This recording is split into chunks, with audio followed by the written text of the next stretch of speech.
धर्म महान क्रांति है। धर्म के नाम से तुमने जो समझा हुआ है उसका धर्म से ना के बराबर संबंध है।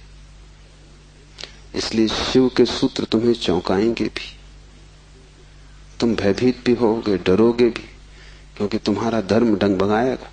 तुम्हारा मंदिर, तुम्हारी मस्जिद, तुम्हारे गिरजे, अगर ये सूत्र तुमने समझे तो गिर जाएंगे। तुम उन्हें बचाने की कोशिश में मत लगना, क्योंकि वे बचे भी रहें तो भी उनसे तुम्हें कुछ भी मिला नहीं। तुम उनमें जी ही रहे हो और तुम मुर्दा हो। मंदिर काफी सजे हैं, लेकिन तुम्हारे जीवन में कोई भी खुशी की किरण नहीं। मंदिर में काफी रोशनी, उससे तुम्हारे जीवन का अंधकार नहीं मिटता। तो उससे भयभीत मत होना, क्योंकि सूत्र तुम्हें कठिनाई में तो डालेंगे ही, क्योंकि शिव कोई पुरोहित नहीं है। पुरोहित की भाषा तुम्हें हमेशा संतोषदायी मालूम पड़ती, क्योंकि पुरोहित को तुम्हारा शोषण करना है। पुरोहित तुम्हें बदलने को उत्सुक नहीं है। तुम जैसे हो ऐसे ही रहो, इसी में उसका लाभ है।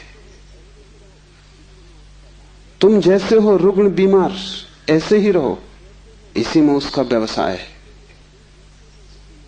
मैंने सुना है एक डॉक्टर ने अपने लड़के को पढ़ाया, पढ़ लिख के घर आया, पिता ने कभी छुट्टी भी न ली थी। तो उसने कहा कि अब तू मेरी कारोबार को संभाल और मैं 3 महीने विश्राम कर लूं। जीवन भर सिर्फ मैंने कमाया है, कभी विश्राम नहीं लिया।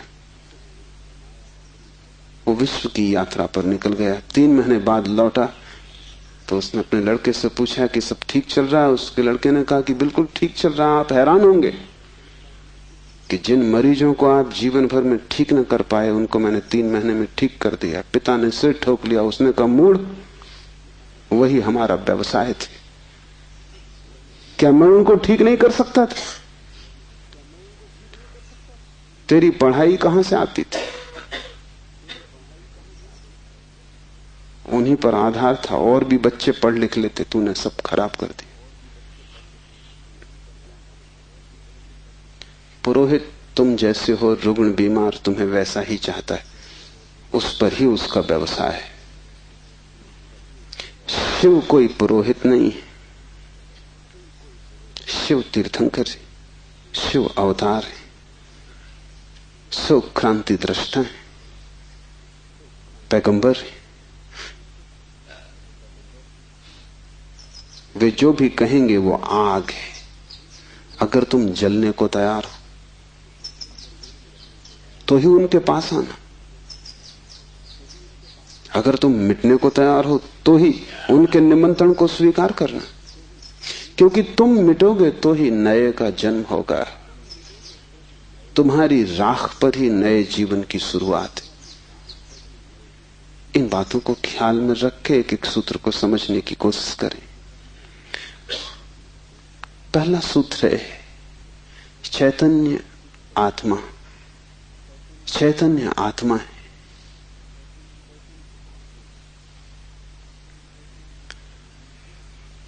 चैतन्य हम सभी हैं, लेकिन आत्मा का हमें कोई पता नहीं चलता। अगर चैतन्य ही आत्मा है तो हम सभी को पता चल जाना चाहिए। हम सब चैतन्य हैं, लेकिन चैतन्य आत्मा है, इसका क्या अर्थ होगा? पहला अर्थ, इस जगत में सिर्फ चैतन्य ही तुम्हारा अपना है। आत्मा का अर्थ होता है अपना, से सब पराया है। शेष कितना ही अपना लगे, पराया है। मित्र हो, परिजन हो, परिवार के लोग हो, धन हो, यश पद प्रतिष्ठा हो, बड़ा साम्राज्य हो, वह सब जिसे तुम कहते हो मेरा, वहां धोखा है। क्योंकि वो सभी मृत्यु तुमसे छीन लेगी। मृत्यु कसौटी है, कौन अपना है कौन पराया है। मृत्यु जिससे तुम्हें अलग कर दे वो पराया था, और मृत्यु तुम्हें जिससे अलग न कर पाए वो अपना था। आत्मा का अर्थ है जो अपना है। लेकिन जैसे ही हम सोचते हैं अपना, वैसा ही दूसरा प्रवेश कर जाता है। अपने का मतलब ही होता है कोई दूसरा जो अपना है। तुम्हें यह ख्याल ही नहीं आता कि तुम्हारे अतिरिक्त तुम्हारा अपना कोई भी नहीं, हो भी नहीं सकता है। और जितनी देर तुम भटके रहोगे इस धारा में कि कोई दूसरा अपना है, उतने दिन व्यर्थ गए, उतना जीवन अकारण बीता, उतना समय तुमने सपने देखे, उतने समय में तुम जाग सकते थे, मोक्ष तुम्हारा होता, तुमने कचरा इकट्ठा किया।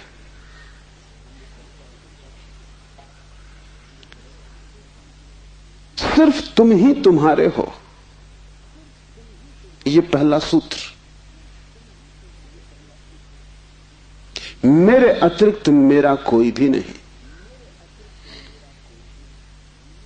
ये बड़ा क्रांतिकारी सूत्र है, बड़ा समाज विरोधी। क्योंकि समाज जीता इसी आधार पर है कि दूसरे अपने हैं, जाति के लोग अपने हैं, देश के लोग अपने हैं। मेरा देश, मेरी जाति, मेरा धर्म, मेरा परिवार, मेरे का सारा खेल।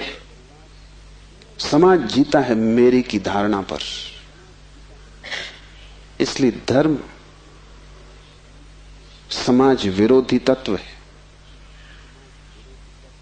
धर्म समाज से छुटकारा है, दूसरे से छुटकारा है। और धर्म कहता है कि तुम्हारे अतिरिक्त तुम्हारा और कोई भी नहीं। ऊपर से देखने पर बड़ा स्वार्थी वचन मालूम पड़ेगा, क्योंकि ये बात हुई कि बस हम ही अपने हैं, तो तत्क्षण हमें लगता है ये तो स्वार्थ की बात हुई। ये स्वार्थ की बात नहीं।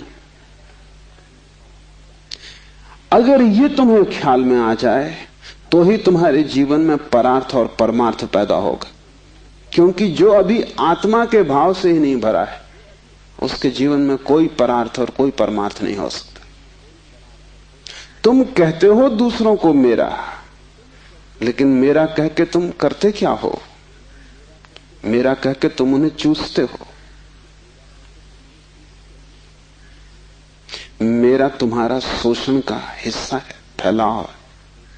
जिसको भी तुम मेरा कहते हो, तुम उसे गुलाम बनाते हो, तुम उसे अपने परिग्रह में परिवर्तित कर देते हो। मेरी पत्नी, मेरा पति, मेरा बेटा, मेरा पिता, तुम करते क्या हो?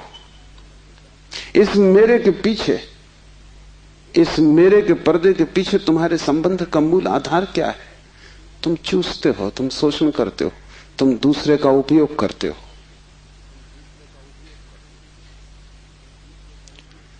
इस दूसरे के उपयोग को तुम सोचते हो परार्थ, तो तुम भ्रांति में हो। एक सम्राट बूढ़ा हुआ, उसके 3 बेटे थे और वो बड़ी चिंता में था।